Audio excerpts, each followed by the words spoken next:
দর্শক, আমি দেবনাথ। আপনারা দেখছেন এই টিভি পরিবেশিত দেবনাথ নিবেদিত আধ্যাত্মিক ভ্রমণের চ্যানেল ট্রাভেলার দেব। আজকে ইন্দোর ভ্রমণের ষষ্ঠ পর্ব। এই পর্বে আপনারা দেখবেন মালহারি মার্তণ্ড মন্দির, হোলকার রাজবংশের সংগ্রহশালা ও পুরাতন রাজওয়াড়া প্রাসাদ।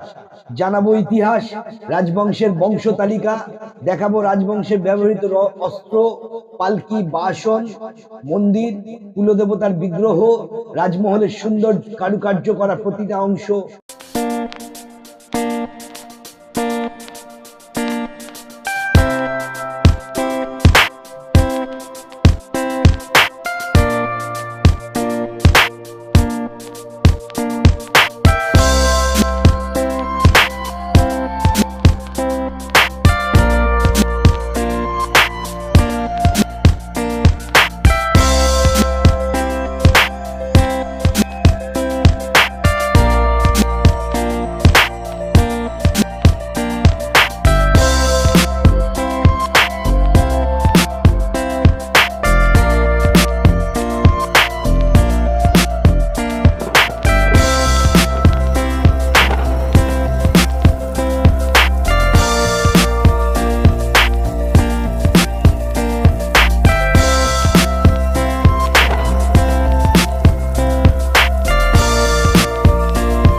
মধ্যপ্রদেশের অর্থনৈতিক রাজধানী ইন্দোর শহরের ইতিহাস অত্যন্ত গৌরবোজ্জ্বল।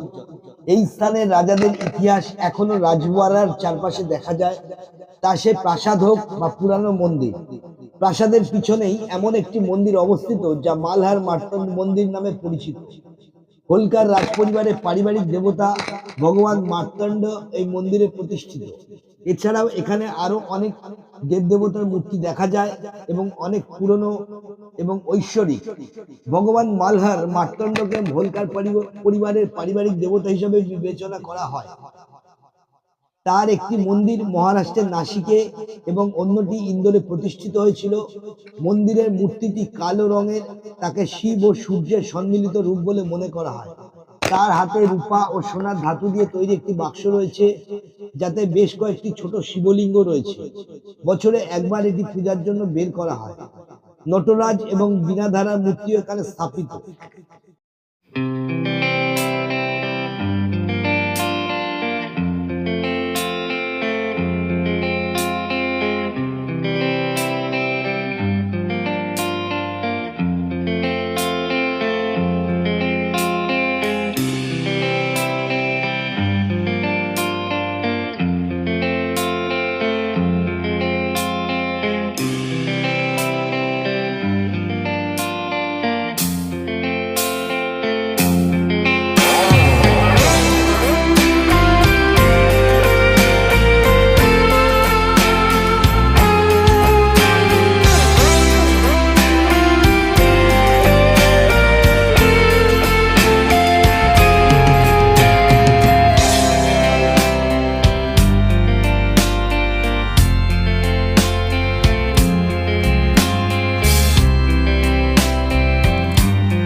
ইন্দোরের এই মন্দিরে সূর্য ও শিবের মিলিত রূপ, এটি দেখলেই মনে শান্তির অনুভূতি হয়। ভগবান মালহার মার্তণ্ডকে হোলকার পরিবারের পারিবারিক দেবতা হিসেবে বিবেচনা করা হয়। তার একটি মন্দির মহারাষ্ট্রের নাসিকে এবং অন্যটি ইন্দোরে প্রতিষ্ঠিত হয়েছিল। মন্দিরের মূর্তিটি কালো রঙের, তাকে শিবে ও সূর্যের সম্মিলিত রূপ বলে মনে করা হয়। মূল মার্তণ্ড দেবতা ছাড়াও এই মন্দিরে আরো অনেক মূর্তি স্থাপন করা হয়েছে, যেখানে বীণাধর মূর্তিটিকে গুরুত্বপূর্ণ বলে মনে করা হয়। অর্থাৎ এখানে ভগবান শিব তার হাতে বীণা ধারণ করেছেন। এছাড়া এখানে নটরাজের মূর্তিও দেখা যায়, যা খুবই পুরানো এবং সুন্দর। এছাড়াও এখানে গণেশের একটি মূর্তি স্থাপন করা হয়েছে, যার সামনে একটি পাত্র জল রাখা হয়েছে। কথিত আছে যে এতে একটি মুদ্রা রাখলে মনের সকল ইচ্ছা পূরণ হয়। এই কাঠের মন্দিরটি হোলকার রাজপরিবার দ্বারা নির্মিত হয়েছিল, কিন্তু 1984 সালে কোনো কারণে এখানে আগুন লেগে পুরো মন্দিরটি পুড়ে ছাই হয়ে যায়। এই ঘটনার পর এই মন্দিরের পুরা অংশ দুটি পুকুরে বিভক্ত করে এটিকে একটি বাগানের আকার দেওয়া হয়েছিল। আজ আমরা এখানে খুব সুন্দর ফুল ও সবুজ দেখতে পাচ্ছি। রাজওয়ারা কেনাকাটা করার পর অনেকেই প্রায়শই এই মন্দিরে দর্শনে আসেন। এখানে এক অন্যরকম শান্তির অনুভূতি হয়।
মধ্যপ্রদেশে ইন্দোরে অবস্থিত মালহরি মার্তণ্ড মন্দিরের দ্বিতীয় তলে হোলকার গ্যালারি বলতে মন্দিরের সেই অংশকে বোঝায় যেখানে হোলকার রাজবংশের ইতিহাস, বিশেষ করে তাদের পারিবারিক দেবতা মালহরি মার্তণ্ড চিত্রিত চিত্র এবং নিদর্শনগুলি একটি সংগ্রহ রয়েছে, যেখানে তাদের রাজত্বের অনেক দুর্লভ মূর্তি, ঐতিহাসিক চিত্র প্রদর্শিত রয়েছে।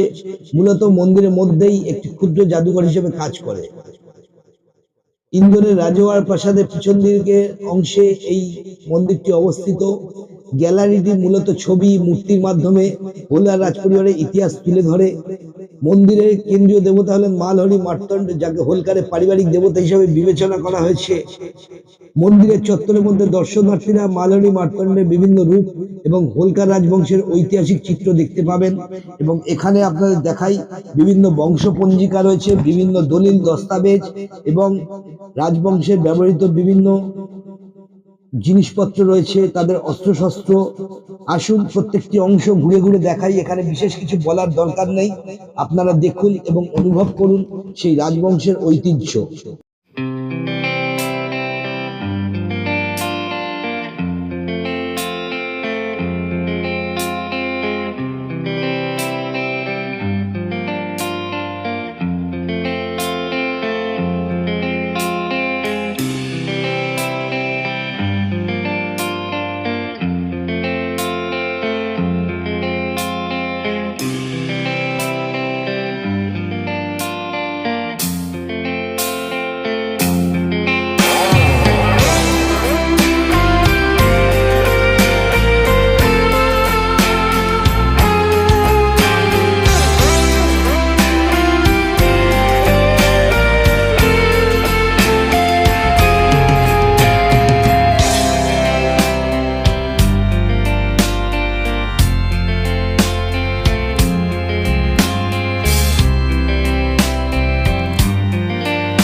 হোলকার রাজবংশের সংগ্রহশালা এবং মার্তণ্ড মন্দির দেখার পরে এবারে আমরা যাচ্ছি রাজওয়াদা প্রাসাদ দর্শনের জন্য। এই প্রাসাদ মধ্যপ্রদেশ রাজ্যের ইন্দোর শহরের অভ্যন্তরে একটি জনপ্রিয় পর্যটন স্পট। এটি মধ্যপ্রদেশের পশ্চিমাঞ্চলে অবস্থিত। ইন্দোর স্থানীয় দর্শনীয় স্থানে যাওয়ার সময় আপনি লক্ষ্য করবেন যে এটি শহরের প্রাচীনতম ঐতিহাসিক স্থাপত্যগুলির মধ্যে একটি। এটি 1747 খ্রিস্টাব্দে হোলকার রাজবংশের প্রতিষ্ঠাতা মালহার রাও হোলকার দ্বারা নির্মিত হয়েছিল। ইন্দোর শহর এবং এর আশপাশে আমরা লক্ষ্য করব যে বেশিরভাগ ঐতিহাসিক নিদর্শন এবং চিহ্নগুলি হোলকার রাজবংশের, কারণ তারা এখানে দীর্ঘকাল শাসন করেছিলেন এবং ব্রিটিশদের আগে শেষ রাজবংশ ছিল মালহার রাও হোলকার। রাজওয়াদাকে তার বাসস্থান হিসাবে ব্যবহার করেছিলেন এবং 1880 খ্রিস্টাব্দ পর্যন্ত এখানে অবস্থান করেছিলেন। এই অসাধারণ বিশাল সাততলা প্রাসাদটি শহরের ব্যস্ততম অংশ খাজুরি বাজারের কেন্দ্রস্থলে দাঁড়িয়ে আছে। এটি ছত্রিশদের কাছাকাছিও। স্বাধীনতার পর ইন্দোর শহর নতুন এলাকার উন্নয়নের সাথে সম্প্রসারিত হয়। এখন এটিকে পুরানো ইন্দোর হিসাবে বিবেচনা করা হয়। এর মুখোমুখি মহান রানী অহিল্যা বাইয়ের মূর্তি সহ একটি বাগান, প্রাসাদের প্রবেশদ্বার ঘেরা মুখটি একটি বরং নিষিদ্ধ ইউজার্ট কয়েল দুর্গের ছাপ দেয়। এই অসাধারণ প্রাসাদটি হোলকার রাজবংশের মহিমায় একটি জীবন্ত উদাহরণ হিসাবে কাজ করে।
এই ভবনের স্থাপত্য মারাঠা, মুঘল এবং ফরাসি শৈলীর মিশ্রণ। আমরা যদি এর দক্ষিণ অংশ পর্যবেক্ষণ করি, আমরা মুঘল স্থাপত্য শৈলীর ছাপ লক্ষ্য করব, যেখানে পূর্ব অংশে ইউরোপীয় শৈলী রয়েছে। দরবার হল, রানী অহিল্যার সিংহাসন এবং গণেশ হল ফরাসি শৈলীতে বিকশিত হয়েছিল। গোপুরা পাথর এবং কাঠের কাঠামো দিয়ে তৈরি স্মৃতিস্তম্ভ, বারান্দা এবং জানলাগুলি, পার্শ্বযুক্ত বুরুজ, খিলান আকৃতি প্রবেশদ্বার, লোহার স্টাড সহ কাঠের দরজা হোলকারদের অতীত মহিমার সাক্ষ্য প্রদান করে। তিনটি নিচের তলা পাথর দিয়ে তৈরি এবং গাঢ় বাদামি বিন্যাসে আঁকা হয়েছে। উপরের তলটি কাঠের তৈরি, যা এটিকে আগুনের ধ্বংসের জন্য খুব ঝুঁকিপূর্ণ করে তুলেছে। ইতিহাসে রাজওয়াদা প্রাসাদ 3 বার পুড়ে গিয়েছিল এবং 1984 সালে যে আগুন লেগেছিল তা সবচেয়ে বেশি ধ্বংসের কারণ হয়েছিল এবং তারপরে এটি একটি বাগানে রূপান্তরিত হয়েছিল। 2006 সালে ইন্দোরের বর্তমান মহারানী এইচ উষা দেবী হোলকার ফোর্টটি পুনর্নির্মাণ করেন এবং এর অতীত গৌরব ও প্রতিপত্তি ফিরিয়ে আনার সিদ্ধান্ত নেন। স্থপতি হিমাংশু দুধওয়াদকার এবং শ্রেয়া ভার্গবকে এই দুর্গটিকে নতুনভাবে ডিজাইন করার জন্য ডাকা হয়েছিল। 2007 সালে সম্পন্ন হয় এবং আবার ইতিহাস তার স্থান অর্জন করে। এটি ভারতের প্রথম বিল্ডিং হয়ে উঠেছে যা একই উপাদান দিয়ে পুনর্নির্মিত হয়েছে। রাজওয়াদা প্রাসাদ নির্মাণের জন্য পূর্ববর্তী সময়ে যে শৈলী এবং পদ্ধতি ব্যবহার করা হয়েছিল তাদের উপরে উঠে আসা 3টি তলায় তাদের জানালার রূপরেখা সাদা রঙে রয়েছে, যা নিচে চড়তে থাকা একাধিক চোখের ছাপ দেয়। একটি সুরক্ষিত দুর্গ থেকে একসময় লোহার স্টার্ট দিয়ে লেপা বিশাল কাঠের দরজার উপরে তৈরি এর বিশাল প্রবেশদ্বার, খিলানপত্রী গ্যালারি কক্ষ এবং তোরণযুক্ত গণেশ হল দ্বারা ঘেরা একটি বিশাল কোর্টইয়ার্ডে নিয়ে যায়। এটি সেই জায়গা যেখানে একসময় রাজ্যগুলির ধর্মীয় অনুষ্ঠান অনুষ্ঠিত হতো, শিল্প প্রদর্শনী এবং শাস্ত্রীয় সঙ্গীত কনসার্ট এখানে সঞ্চালিত হয়। প্রাসাদের গেট দিয়ে হাঁটার সময় উজ্জ্বল সূর্যালোক চতুর্ভুজ রয়েছে, যা সুন্দর গ্যালারি এবং সূক্ষ্ম খিলান দিয়ে ঘেরা, যা অত্যন্ত কমনীয়তার সাথে অত্যন্ত সূক্ষ্ম খিলান হিসাবে বিবেচিত হয়। প্রাসাদে হোলকাররা যেমন রানী অহিল্যাবাইয়ের উদাহরণ অনুসরণ করেছেন, এখানে তৈরি করা চারপাশ খুবই সুন্দরভাবে এবং সামঞ্জস্যপূর্ণ পুনর্নির্মাণ করা হয়েছে।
সমস্ত কাঠের কাজ, তখনকার দিনের সেগুন কাঠ কত সুন্দর ভাবে, কত সুন্দর সুচারুভাবে কাজ করা, কত নিখুঁত, এত বছর আগের কাজ। তখনকার দিনের ঝাড়বাতিগুলো দেখো,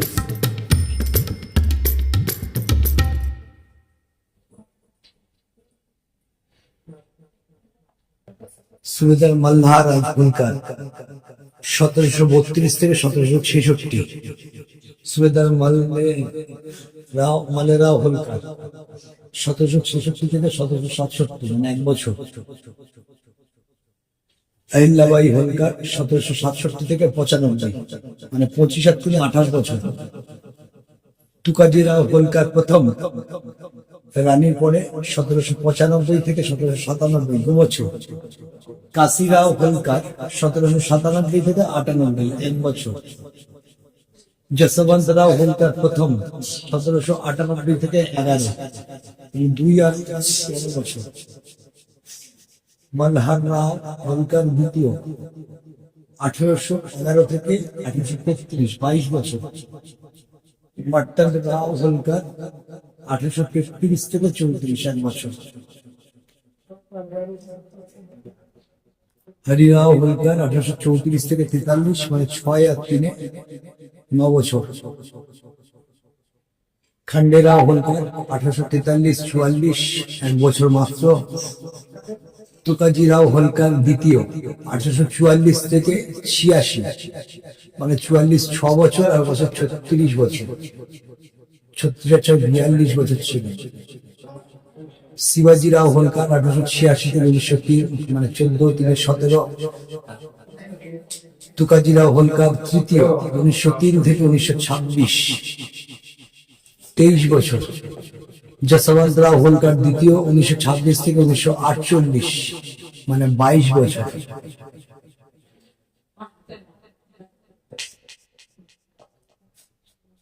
এখানে হচ্ছে হোলকার বংশাবলী, এটা আমি ছবি তুলে দিয়ে দেবো, আপনারা ক্রস করে দেখে নিতে পারেন। রাজওয়াড়া প্রাসাদ ইন্দোর শহরের জনপ্রিয় স্থানগুলির মধ্যে অন্যতম, কারণ এটি রাজবংশের প্রতিষ্ঠাতার বাসভবন ছিল, যিনি শহরটি শাসন করেছিলেন এবং বিকাশ করেছিলেন। এটি অঞ্চলের শক্তি কেন্দ্র ছিল। পরবর্তীতে ইন্দোর শহরটি সমস্ত দিক থেকে বিকশিত হয়, এটিকে শহরের কেন্দ্র হিসেবে বজায় রাখে। আজকাল এলাকাটি পাইকারি তুলার বাজার এবং বাণিজ্যের কেন্দ্র। এটি এখনো দর্শনার্থীদের মধ্যে বজায় রাখে। আকাশপথে এটি ইন্দোর শহরে হওয়ায় ইন্দোরের অহিল্যাবাই বিমানবন্দরটি থেকে আকাশপথে পৌঁছানোর জন্য নিকটতম বিমানবন্দর। এটি ভারতের অন্যান্য গুরুত্বপূর্ণ শহর যেমন দিল্লি, মুম্বাই, রায়পুর, হায়দ্রাবাদ, জব্বলপুর ইত্যাদির সাথে ভালোভাবে যুক্ত। শহরটি ক্রমবর্ধমান এবং মধ্য ভারতের শিল্প রাজধানী হয়ে উঠছে। এর বায়ু সংযোগ খুব শীঘ্রই বৃদ্ধি পাবে। ট্রেনে শহরের একাধিক রেলওয়ে স্টেশন রয়েছে, যার মধ্যে শহরের ইন্দোর জংশন প্রধান রেলওয়ে স্টেশন। শহরটি প্রধান শহর এবং পর্যটন গন্তব্য যেমন মুম্বাই, দিল্লি, পুনে, নাগপুর, ভোপাল, আগ্রা, জয়পুর, রণথম্বর, চেন্নাই, ত্রিবান্দ্রম, সুরাট, গয়া, কলকাতা এবং বারাণসী ইত্যাদি সমস্ত জায়গা থেকে সরাসরি ট্রেনের মাধ্যমে সংযুক্ত। সড়ক পথে গুরুত্বপূর্ণ বাণিজ্য কেন্দ্র এবং মধ্য ভারতের বৃহত্তম শহর হয় ইন্দোরের সড়ক যোগাযোগ ব্যবস্থা খুবই ভালো। 3 নম্বর জাতীয় মহাসড়ক এবং 2টি রাজ্য মহাসড়ক ইন্দোর শহরের মধ্য দিয়ে যায়, যা এটিকে মুম্বাই, আহমেদাবাদ, বেতুল, ঝাঁসি, বুরহানপুর, ভোপাল ইত্যাদির মতো গুরুত্বপূর্ণ স্থানগুলির সাথে সংযুক্ত করে। রাজওয়াদা সারা বছর দর্শকদের জন্য উন্মুক্ত থাকে। এটি দর্শনার্থীদের সময় যে কোনো মরশুমে পরিদর্শন করা যেতে পারে। গ্রীষ্মকালে মালওয়া মালভূমিতে অবস্থিত হওয়ায় শহরটি সরাসরি সূর্যের রশ্মি পায়, যার ফলে তাপমাত্রা 45 ডিগ্রি পর্যন্ত বৃদ্ধি পায়।